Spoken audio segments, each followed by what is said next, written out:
मूर्ख बातूनी कछुआ कहानी। एक तालाब में एक कछुआ रहता था।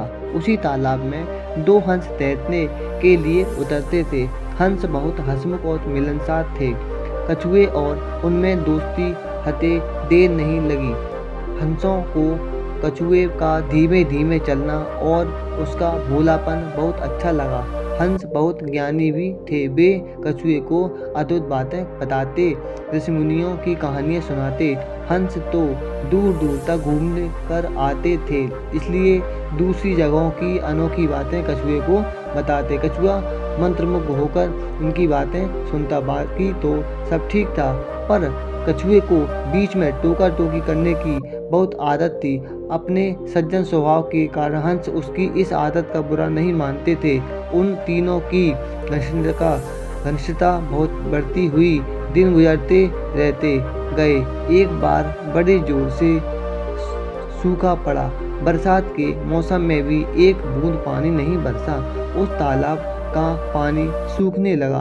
प्राणी मरने लगे। मछलियाँ तो तड़प तड़प कर मर गईं। तालाब का पानी और तेजी से सूखने लगा। एक समय ऐसा भी आया कि तालाब में खाली कीचड़ रह गया। कछुआ बड़े संकट में पड़ गया। जीवन मरण की प्रश्न खड़ा हो गया। वहीं पड़ा रहा तो कछुए का अंत निश्चित था। हंस अपने मित्र पर आए संकट को दूर करने का उपाय सोचने लगे। वे अपने मित्र कछुए को डांस बांधने का प्रयास करते, हिम्मत न हारते की सलाह देते। हंस केवल झूठा दिलासा नहीं दे सकते थे, वे दूर दूर तक उड़कर समस्या का हल ढूंढते। एक दिन लौटकर हंसों ने कहा, मित्र, यहाँ से 50 कोस दूर एक झील है, उसमें काफ़ी पानी है, तुम वहाँ मज़े से रहोगे। कछुआ रोनी आवाज़ में बोला, 50 कोस, इतना दूर जाने में मुझे महीनों लगेंगे, तब तक तो मैं मर जाऊँगा। कछुए की बात भी ठीक थी। हंसों ने अक्कल लड़ाई और एक तरीका सोच निकाला।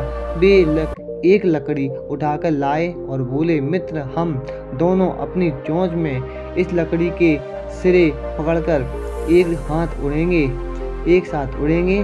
तुम इस लकड़ी को बीच में से मुंह में थामे रहना। इस प्रकार हम उस झील तक तुम्हें पहुंचा देंगे। इसके बाद तुम्हें कोई चिंता नहीं रहेगी। उन्होंने चेतावनी दी, पर याद रखना, उड़ान के दौरान अपना मुंह न खोलना, वरना गिर पड़ोगे। कछुए ने हामी में सिर हिलाया। बस लकड़ी पकड़कर हंस उड़ चले। उनके बीच में लकड़ी मुंह दाबे कछुआ। वे एक कस्बे के ऊपर से उड़ रहे थे कि नीचे खड़े लोगों ने आकाश में अद्भुत नजारा देखा।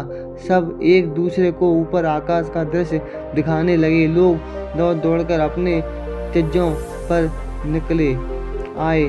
कुछ अपने मकानों की छतों की ओर दौड़े। बच्चे, बूढ़े, औरतें व जवान सब ऊपर देखने लगे। खूब शोर मच गया। कछुए की नज़र नीचे उन लोगों पर पड़ी। उसे आश्चर्य हुआ कि इन्हें लोग देख रहे हैं। वह अपने मित्रों की चेतावनी भूल गया और चिल्लाया, देखो कितने लोग मुझे देख रहे हैं। मुंह खोलते ही वह नीचे गिर पड़ा। नीचे उसकी हड्डी पसली का भी पता नहीं लगा। सीख, बेमौके मुंह खोलना बहुत महंगा पड़ता है। दोस्तों, कहानी आपको पसंद आई हो तो लाइक सब्सक्राइब जरूर करें। नमस्कार।